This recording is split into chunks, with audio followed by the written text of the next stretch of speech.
a couple of years ago, and it makes sense, right? During the pandemic days, it was like 100% meta budget, but we've definitely migrated our budget and diversified channels. I hear it all the time. I see BILT everywhere. Can you describe a little bit about what goes into your creative flywheel? This is more of just like a mindset versus even just like super rigid process. But for us, it's more of we were trying to figure out how to make as many creatives as we could. And that just came from everybody being creative focused. And I think that worked for us for a while. But now we're really trying to refine what is a good ad.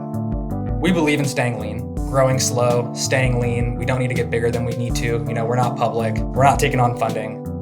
One thing that made my job super easy was, I think most people watched it, but the Mike Tyson fight, we had the BILT logo right on the front of his short. Tell me how it came to be.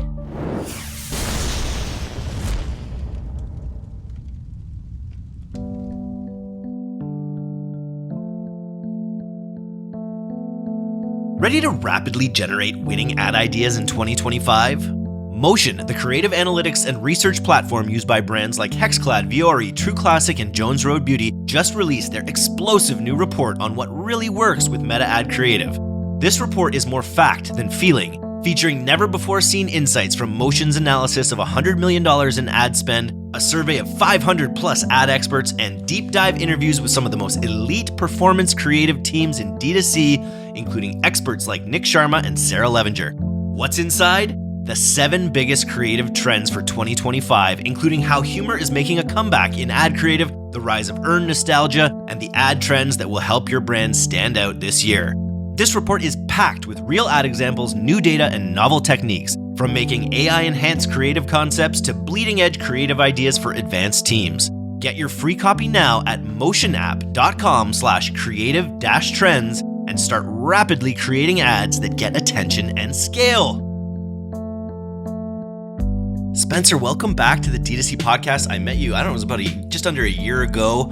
We did a podcast with Tatari to talk about what BILT is doing with television. How you doing, first of all? Doing good. Yeah, I know we were just talking about it off air, but unfortunately down here in Southern California, luckily for me and my fiance, we're about 40 miles south of the fire, but yeah, it's really sad for the whole D2C community in LA, so my hearts go out to them. Shout out to all the firemen up in the area too. Never seen anything like this living in Southern California. Have a lot of friends who have lost homes, lost schools, lost really important structures. And, I'm just happy that everyone I personally know is safe. But yeah, I just wanted to give a shout out to them up there. Big time. Yeah, I've been watching Isaac's posts. He lives in, I guess, downtown LA, pretty concretized downtown LA, but he's watching the fires on the hills. And just like, what a scary feeling that must be, like just seeing these encroaching fires and not knowing what they're going to do. Exactly. Yeah, they're starting to contain them now, but the winds are supposed to pick back up on Sunday. I know most of California fire community is all down in LA today, National Guard, everything like that. So starting Sunday, Monday, a lot of the other areas, Orange County, San Diego, the Inland Empire, they're all going to be back on high alert. So I'm really hoping that, today, tomorrow, they can get a lot of these under control before Sunday, Monday comes around. So they're not out of the woods yet, but it's starting to look a little bit better down there today. Everyone pray for rain. Anyone listening, we need some downpours. Okay, well, on to sunnier topics here. I just was curious, first of all, how was Q4 for you and for BILT? Q4 for us were great. I mean, we did hit some bumps last year at different times of the year for different reasons. One thing that made my job super easy was, I think most people watched it, but the Mike Tyson fight, we had the BILT logo right on the front of his short. That was a crazier story in itself of how that sponsorship and partnership came to be. It was supposed to happen over the summer. That fight obviously got moved back because Mike had some health issues. And I heard in August when I found out that it was going to be November 15th, I was excited. I know a lot of people are like, oh, it's getting pushed back. But for me, I'm like, that's right before Black Friday, Cyber Monday. We talked about TV last time. So that was the biggest upper funnel play I could have possibly had. So it made my job really easy. I believe it helped a ton with our success in November and December. But it's one of those things that just you almost can't even plan. You can't even plan for that happening without spending a super pretty penny on it. But for us, it just worked out that it got rescheduled. Tell me how it came to be. Yeah, so we had some people over here at BILT that had relationships with Mike's team previously. And then once we actually met with Mike, our head of product This guy just has a personality like you wouldn't believe. He met with Mike's team. He styled Mike, and the next thing you know, Mike is like, "I love these clothes." Like he absolutely loved the product. I mean, that's one of the things me and my director always talk about. We're always like, if we can get you to the site, like you're screwed. We're happy. If we can get the product in your hands, like we'll have you for life. So once Mike wore the products and he's wanted to be styled on it on his entire media tour, all built. That's all he ever wore the whole time. He wanted to have the logo on his front pant. The rest was history. He's got the thighs for BILT shorts. I'm just picturing those high inseams, those giant thighs. I remember the famous picture that came out of that fight was him with his ass hanging out in the chain. You need to get BILT across the back there as well. He's built by BILT. Oh yeah, I was sitting at home and I was like, wow, I really wish we thought about.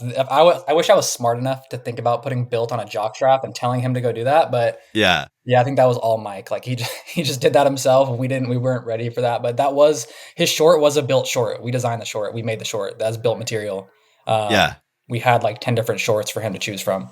So much attention on that. I was actually like, I was at home alone watching it, and I think I was on TikTok and I was watching it with some random influencer who like had never watched boxing before, and they were just like, it was just an interesting cultural event. Even though it was pretty much a dud of a fight, everyone knows it's just like attention doesn't really know the difference, right? Attention is what matters. Yeah, I mean, for me and for our team, I think our biggest fear was that it ended in the first round. I think every sponsor, anybody in marketing was like, let's hope it doesn't end in the first round. Let's hope it's a great fight, right? But I was really hoping that not ending was my first thing. So the fact that it lasted the whole fight, I was happy about. Of course, the Netflix buffering, the people not being super entertained, like that's more on Netflix, that's more on the fight itself. But for me to have that exposure to 120 million people for that long, I felt good at the end of the night. I already knew. I was like, okay, Black Friday, Cyber Monday, we're going to be good. I'm talking about awareness on this podcast all the time. We did a podcast recently about Tracksuit's report that they did. I don't know if you saw this with TikTok about the awareness advantage, just about basically saying that once someone is aware of your brand, they're 3 or 4 times more likely to convert rather than seeing it directly from an ad and trying to convert. And I feel like that's just the name of the game, is just getting that brand awareness out there. Do you have any metrics that tell you that it did help, or were people in post-purchase surveys being like, oh, Mike Tyson, or how do you quantify 120 million eyeballs on Netflix? I mean, yeah, we definitely saw it in the post-purchase surveys, and we could see it in just the spikes. Even if you go back, when you went back to that date, you could go on even something as high level as Google Trends, type in Mike Tyson, type in BILT. Our spike was the same spike. His spike obviously was a couple days before. You could see his going crazy for like the week before, the 2 weeks before. But ours that night, we had the craziest Google search spike that we've seen. And then same thing with our site traffic, same thing with post-purchase surveys. That for us at least. And then that's the same thing with TV. We've talked about it in the past, but taking those bigger bets on upper funnel. For me, with Tatari specifically, and I love Tatari, met with them on here last time, we can see those spikes. So when we say we run like the Ravens-Chargers game on a Monday Night Football spot, in their platform, you can see if it spikes or not. And there's been times that we've taken a bet and it didn't spike. And we were like, oh shit, that was a really, really bad, that was a bad buy. But we see other ones where it's that you see that initial spike.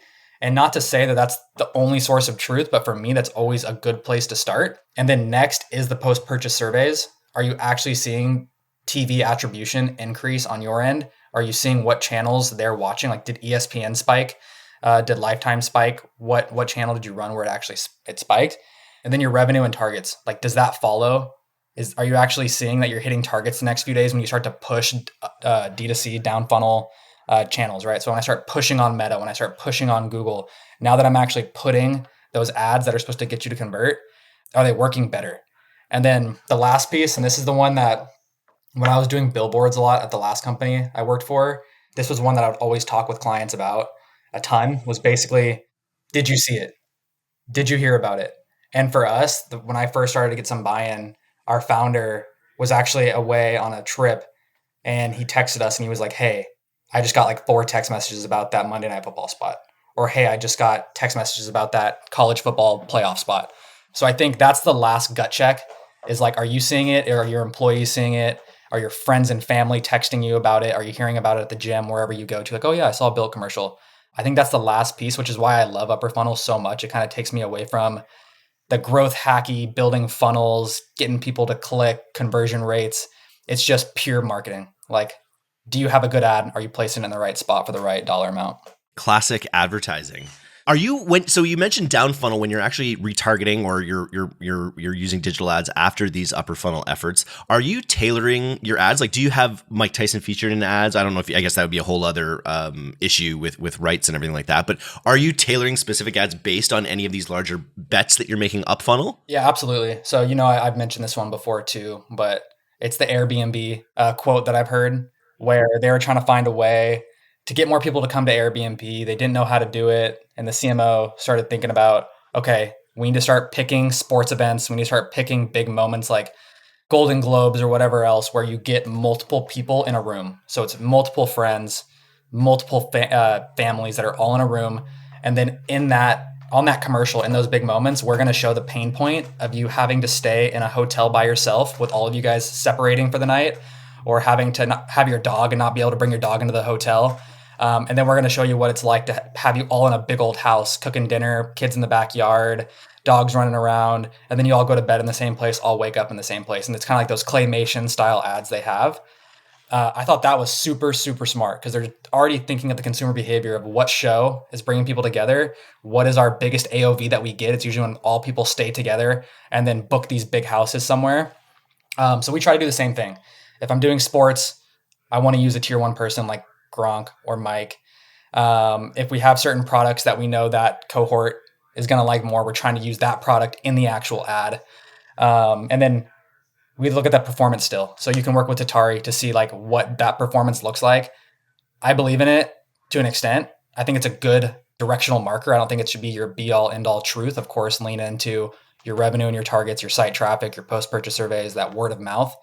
But for something like Mike Tyson, that's one where I'm like, I don't care what the performance is. Like, we just ran, he's the most famous guy in the world right now. Again, we have an awesome spot. We have the rights to it. We're running this for 2 months until we can squeeze every last drop out of it. That was like more of a brand play in my mind than it was like a direct conversion play. And he wants to fight again. That was in his post-fight interview. And he's like, I want to do this again. So there will be another opportunity. I think I saw you guys also did F1. You guys also did a big F1 partnership. How did that go? Yeah, so that's actually a new partnership. We had Alex Albon for the last 2 races. He's with Williams Racing. Once again, our founder, our president, and then our head of design met with his team. They loved him. He loves the product. We got on his helmet. That wasn't even really part of the agreement, I don't think. But since they like the team, like the product so much, they slapped it on the helmet for the last 2 races. We have a lot of stuff next year planned. I can't say on this podcast what it is yet, but I'm personally very excited for what the future holds with that partnership. And more partnerships that involve either athletes and then big distribution of those athletes, so big events and things like that. Exactly. Yep. So I just did a podcast with Preston Rutherford from Chubbies, and he was talking about literally shifting, like basically he was being a bit bombastic, but he was saying that like 90% of the budget that a lot of brands will spend on Meta, for instance, is really just about massaging the 10% of brand aware, problem aware people into a direct purchase. And that a lot of that budget is often misspent and should be moved to these bigger plays. Have you seen I think we talked a little bit about this before, but has budget for you migrated from bottom of funnel to top of funnel, or have you just basically doubled down on top of funnel and kept similar budgets lower funnel? I think I would say it's a little bit of both. So we have definitely, a couple of years ago, and it makes sense, right? During the pandemic days, it was like, I think like 100% Meta budget, but we've definitely migrated our budget and diversified channels quite a bit. And like, that's no secret. I mean, you can see BILT, like I hear it all the time. I see BILT everywhere. But yeah, I wouldn't say we're cutting budgets or keeping them flat. But I would say that like the share of wallet has definitely gone down a bit on Meta than where it was. And that budget shift would be going into the upper funnel. Yeah, that's going to be going into these bigger bets, bigger plays, which are expensive. The creative is different. The bet is different, right? Especially if you're like us and we have aggressive daily, weekly, monthly targets. That one bet could set you behind for a couple days, but you're hoping that it's going to pay off for the month. You know what I mean? What about AppLovin? Have you jumped on the AppLovin train? We are on the AppLovin train. Yes, we are. And what's your verdict so far on that? My verdict, I feel like, is like a little controversial, but it's more of like I don't have enough information yet. Yeah. I think a lot of people got really excited. They saw that new percentage visitor just spike super fat right away. For us, same thing. It went really hard. I also think there's something with, everybody tested it in November and December. Like, everybody feels like a god in November and December a lot of the times. Yeah. If you do your job right. So I feel like AppLovin is just so early that it's definitely a very, very, very small percent of spend. I'm very skeptical of it. I look at it more like a black box right now. Luckily, we have it integrated with some of our multi-touch attribution partners. I'm looking to do a geo holdout with it right away. Like I want to know now. I'm also trying to get it piped in, be the first client to get it piped into some other creative analytic tools, just so I could see the creatives better. Right now, it's hard to really know, unless it's just hard to tell what's working and what's not because I'm just trusting. It's almost like if you just had Meta's analytics, right? You don't have anything else. All you have is Meta's, but like you only have like 10% of what Meta can show you. And you're just trying to get upsold like crazy. So it's like, for me, spend is staying low till further notice. Things look good out the gate. I'm not going to lie. It looks decent on the 1 day click. Like that looks great, right? But like, that's not what I spend money into off of that first seed. It's a real blast from the past for me because I came up in like the mobile era of like the 2010s essentially, and it's mobile display. Like it's being pitched as this like super sexy thing, but it's funny, mobile display has been around forever. And there's also a tendency with mobile display to get your cookie out there, like set your cookie on a lot of different things. So I think I'm really interested to see what your holdout tests and what your multi attribution kind of dictates, because it's like, they are seeing a lot of new users, which I think is amazing, but just making sure that you're not taking, from Peter to pay Paul essentially with AppLovin. Oh yeah, no doubt. And a lot of people don't know this, but I was running programmatic at Weed Maps for years, and then I was consulting cannabis clients on programmatic. So I know that whole world too. And that's why I always tell the founders and our director, I'm like, dude, I just feel like I'm in programmatic back in cannabis again, like black box. I'm not really sure. I'm taking bets and looking at site traffic and like using some gut and like click-through rates and engagement rates and things like that. But I'm not convinced yet. It's a neat hybrid though too, because it forces you, it's interruptive and it forces you to watch the creative. Like you can't scroll past it. You're locked onto that content. So it's got, for someone that has your top of funnel kung fu, your content, game kind of dialed, there probably is a really opportunity to storytell in that spot effectively. Oh, absolutely. And that's, I think the other thing that, and most people know this, but the platform leans female and leans older demo. So it's really that the holy grail, 65% like female, which like, dude, we're 35 to 55 year old, or like 25 to 55 year old men's basics. That's like a majority of our business. So that audience definitely has a place for us. Like they're gifting people. We have a small women's line that's been picking up steam, but it's more for like a younger generation. But a lot of moms, are buying stuff for, their husbands, brothers, sons, son-in-laws, all types of things like that. So it has a place for us, but that's another reason why I'm not like crazy bullish in our situation. Of course, if that was my target demo, I would be taking a bigger bet even without seeing data, right? I'd be like, okay, I feel a little bit more comfortable taking a bigger bet right now. Mm-hmm. But until I can see more, I'm not sprinting full speed into that one. I was looking at some of the content you put out recently around A/B, or rather AZ testing, and the sort of overall creative flywheel that you've built at BILT. Can you describe a little bit about what goes into your creative flywheel?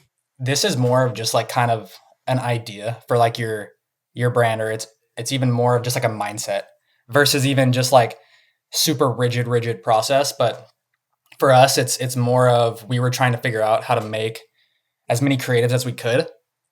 And that just came from everybody being creative focused at BILT.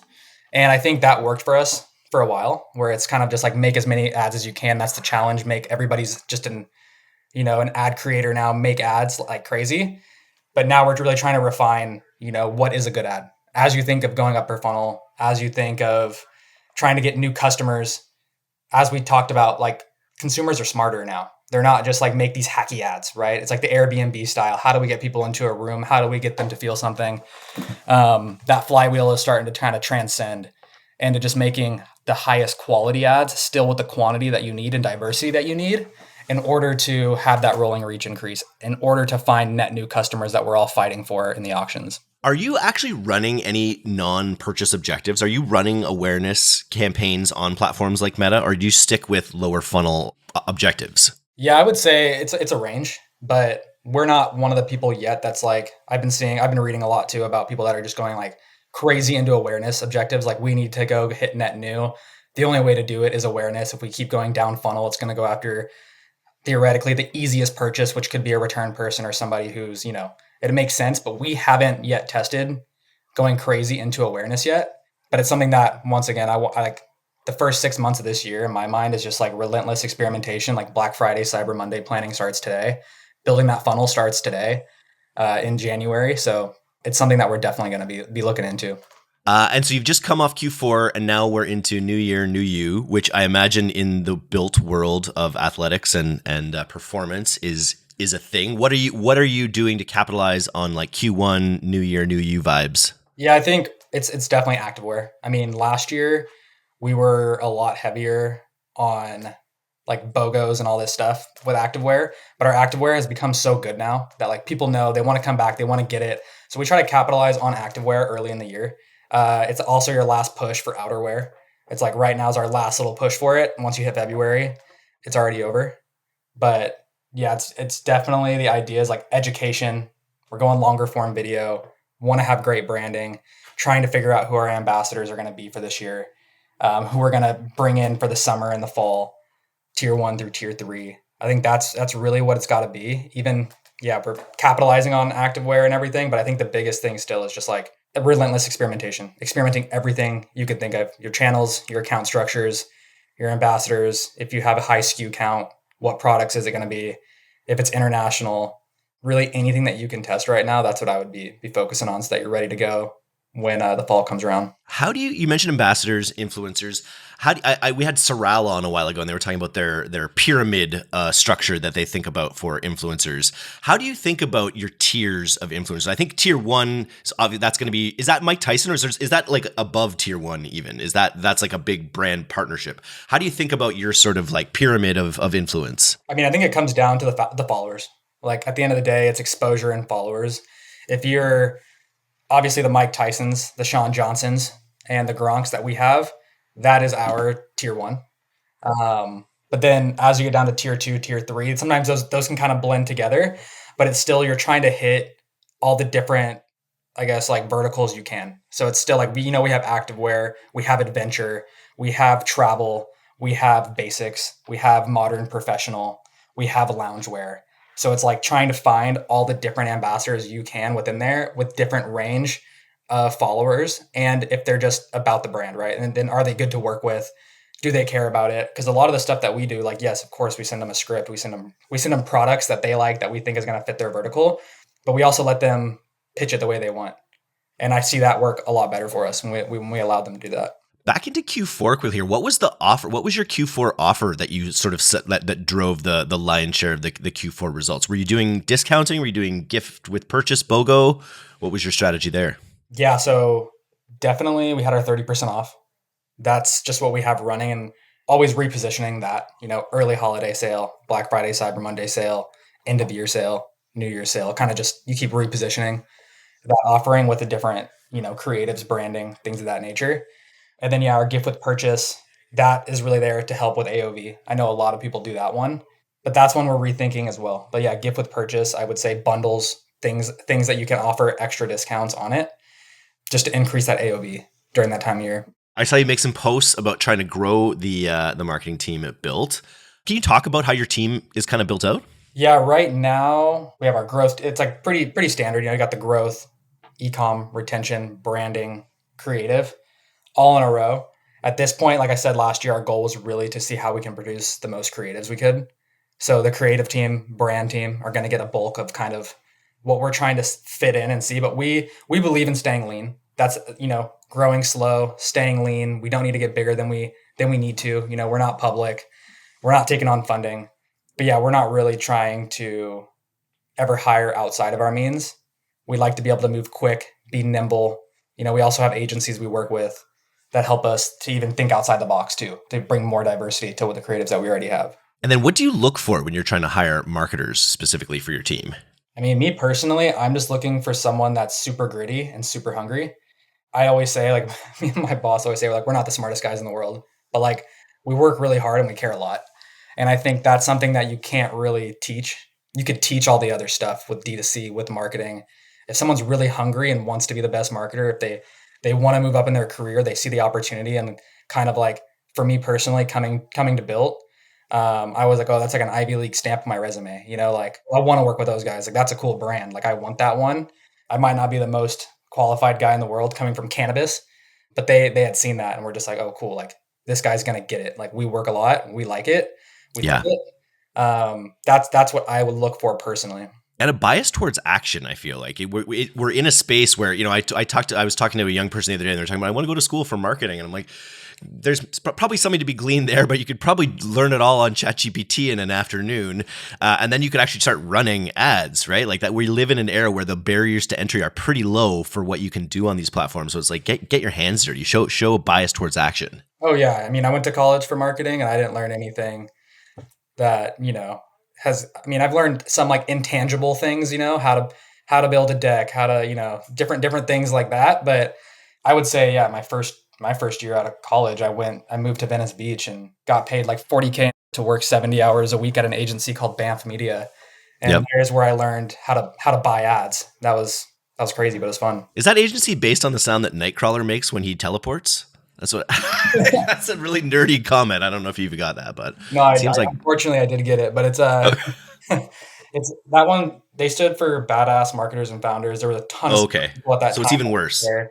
Yeah, even worse. It was Nice. yeah, that was Um, yeah, it was a good time though. I found a note here on my ChatGPT research that BILT prioritizes late night launches for new ads. Is that a hallucination or is that true? And why do you do that? That's crazy. I almost feel like I'm on like Hot Ones where they're like, Yeah, that's right. Or Nardwar.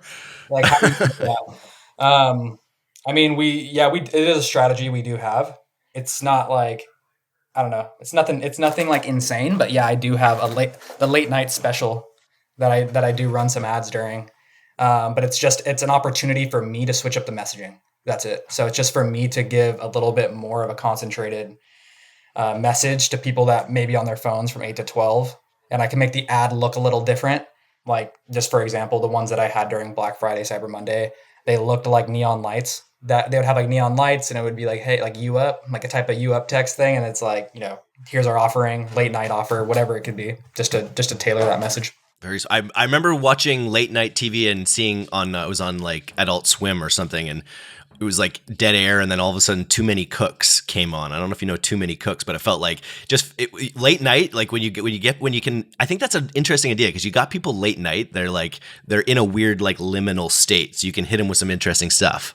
Yeah, I mean, we don't, like I said, ours isn't built out like anything crazy. I wouldn't say it's like a massive strategy that we have, this like big secret we have, but it just gives you an opportunity. But I guess to your point, I'm interested that you even brought it up. Like, you could take it really far if you wanted to, I'm sure. You like make people think they're hallucinating with a little like character that pops out on your ad or something. Yeah, you could take it really far. That's interesting. So you've mentioned Tatari, and I've seen you've done some stuff with Motion.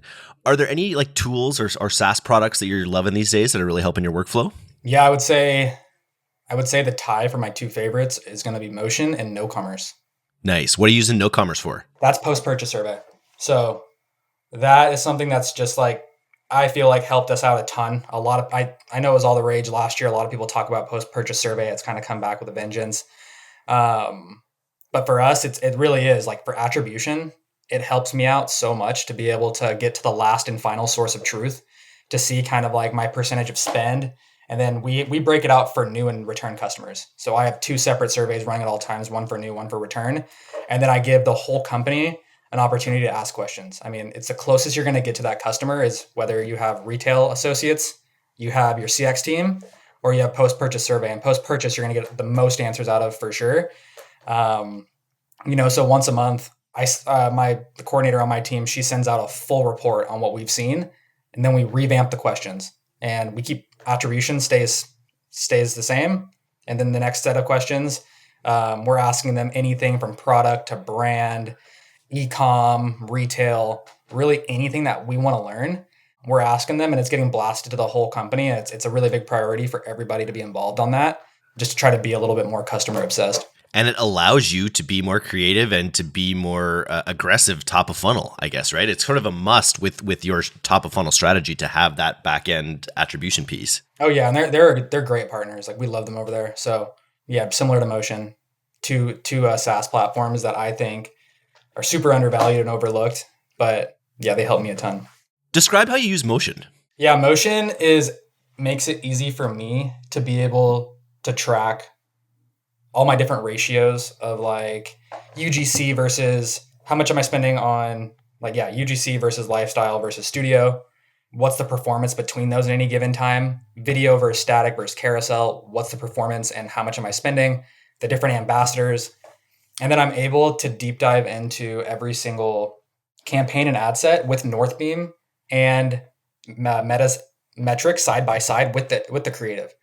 So the fact that I'm able to see the CPA from both my multi-touch and from my in-platform side by side with each other, plus seeing like different metrics that I can make up in there with like thumb stop and sustain rate, it allows me to cut ads at a faster rate.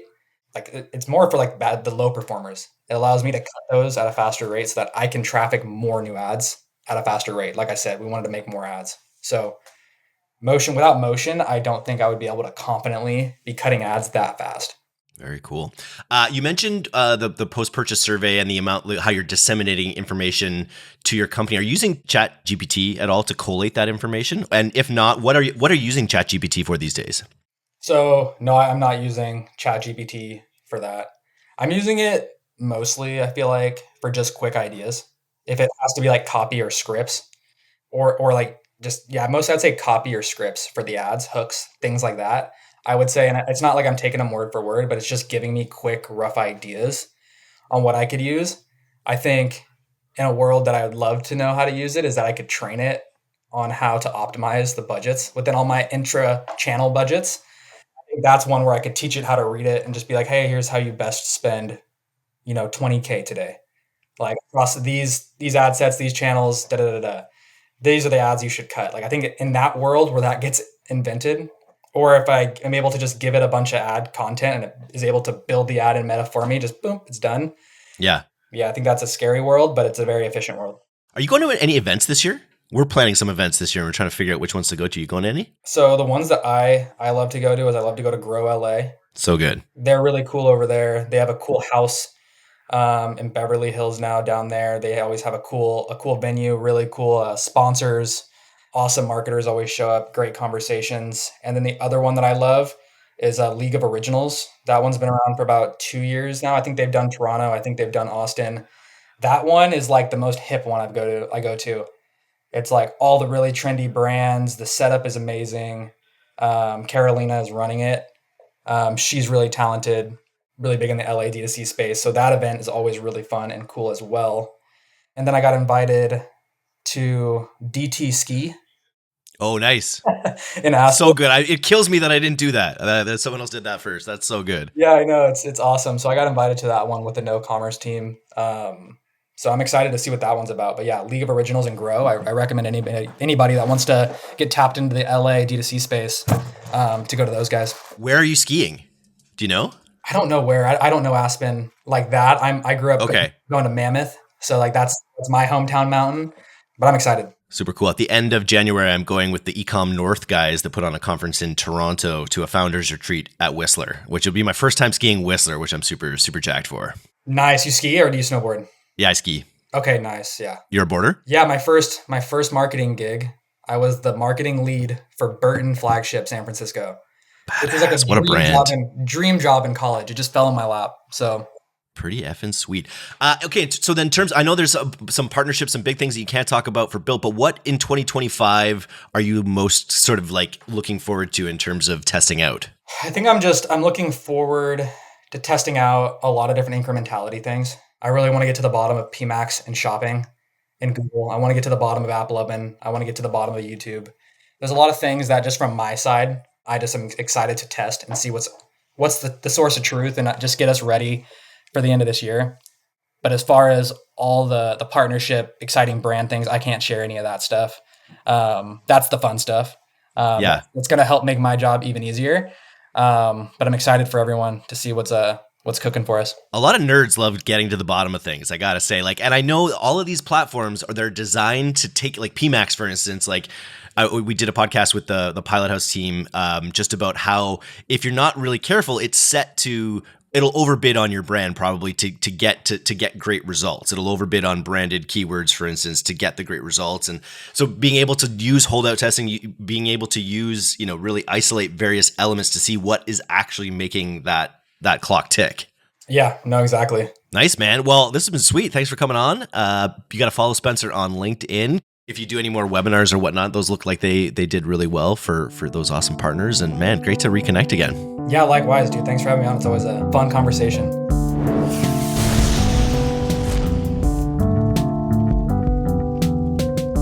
Thanks so much for listening to today's episode. If you're not a subscriber to our newsletter, you can do that right now at directtoconsumer.co. I'm Eric Dick, and this has been the D2C Podcast. We'll see you next time.